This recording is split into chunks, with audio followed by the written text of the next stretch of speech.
Құрметті көрермендер, бүгінгі рухани әлем айдарында дарынды журналист, талай тас жарған таланттарды тәрбиелеп бағдар берген Кәрім Сауғабаев ағамыз жайлы ой қозғап естеліктер айтатын боламыз. Олай болса, Дана, студия меймандарымен таныстырып өтсең?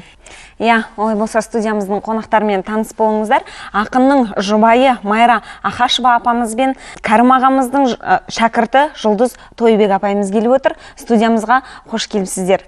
Әңгімемізді ең бірінші Майра апа биыл ақын 70 жасқа толып жатыр.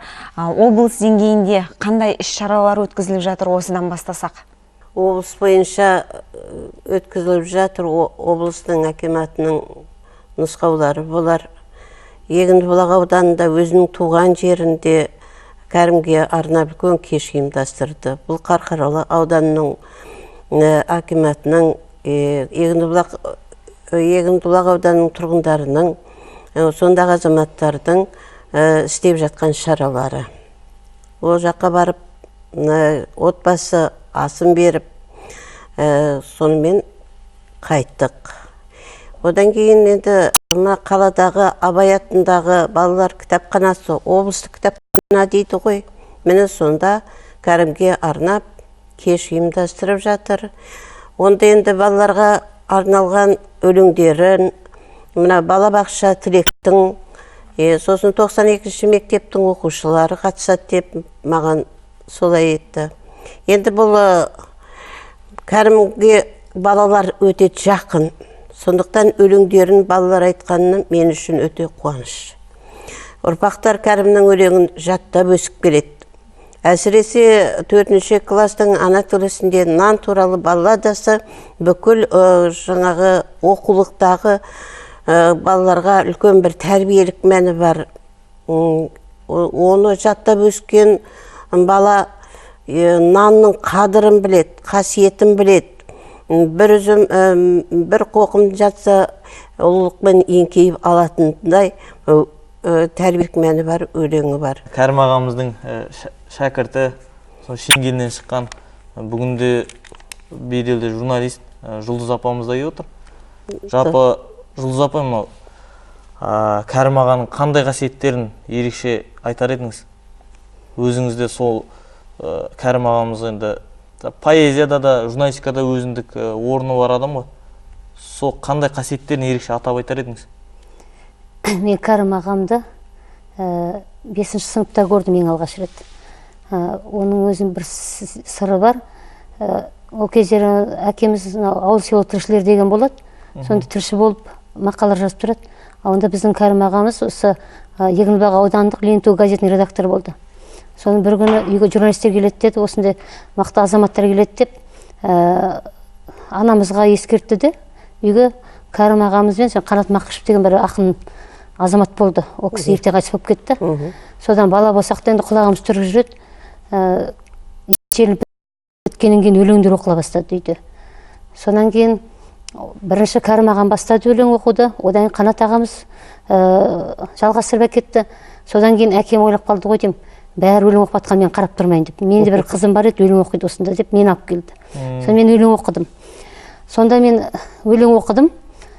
Сондай риза болды. Маңдайымнан иіскеді де, сен бала өлеңдеріңді алып маған келші деді. Осындай Егіндібұлақтың басында осындай редакцияға келді. Сонан кейін ол кезде енді құнтай болған жоқ, мен бір 7 оқыған кезде өлеңдерімді алып бардым. Сонда мен қазір ойлаймын, енді ол кезде бала болдық қой. Ол кісінің кішкентай ғана таланттың, кішкентай ғана балақтың көзін ашуға сондай құштарлығы, мына бала ертең жол ашылып кетсе екен деген сондай ағалық, сондай жүрегінің кеңдігін риза болдым. Енді оны осы күнге дейін архивте сақтаулы, мен өзім алып келдім, артық болмас деп, мені сәт сапар тілегені мені осы оқушы кезім, 7 оқыған кездегі бір топ өлеңдерін берді.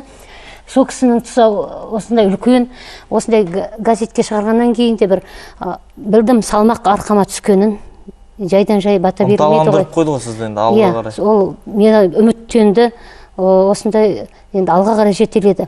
Жұлдыз апай, айтып отырсыз ғой, өзіңізде өткір мәселелерді көтере білді деп ағамыздың еліміздегі әдеби өміріндегі шығармашылығы ерекше екені сөзсіз.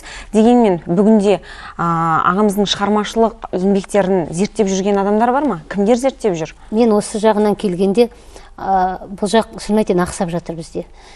Біз Кәрім ағамыздың өлеңімен өскен ұрпақпыз. Шын айтып көріп, оқулықта Кәрім ағаның өлеңдерін біз ана тілінде бәрін оқып шықтық.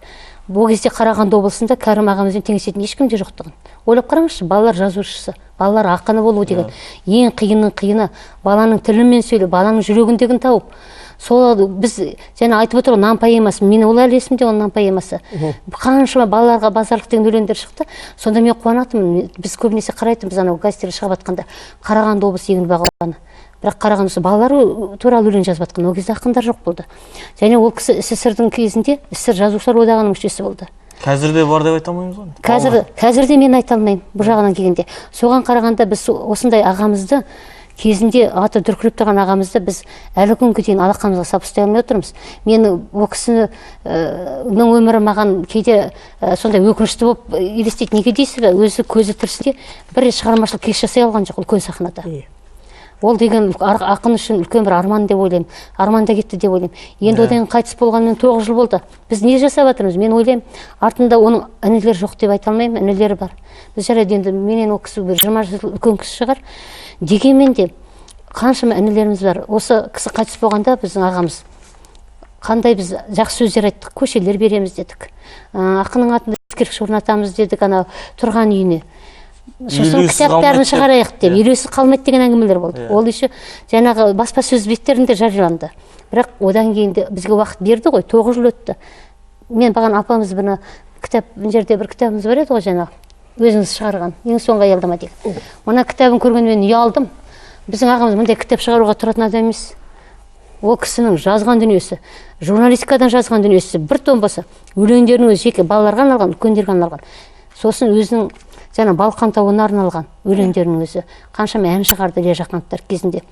Сонда үлкен ақын жазушылардан кешегі өткен, үлкен бағалған біздің ақынымыз, оның үстінде балалардың үлкен ақыны, біздің қабырғалы ақынымыз.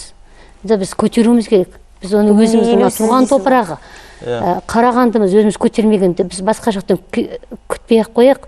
Бірінші өзіміз айтады ғой, өзіңді өзің сыйласаң жат жаңынан түңілер деп, өзімізді өзім сыйлап, өзіміз төбемізге көтеруіміз керек. Соны біз сонда ғана әруақ риза болады. Жақсы апа, орынды мәселе көтеріліп отыр. Енді біздің мұрағатта сақталған бір не бар еді. Бағдат Бөрәк ағамыз, Бағдат ағамыз. Сол кісі дайындаған. Соның бейнематериал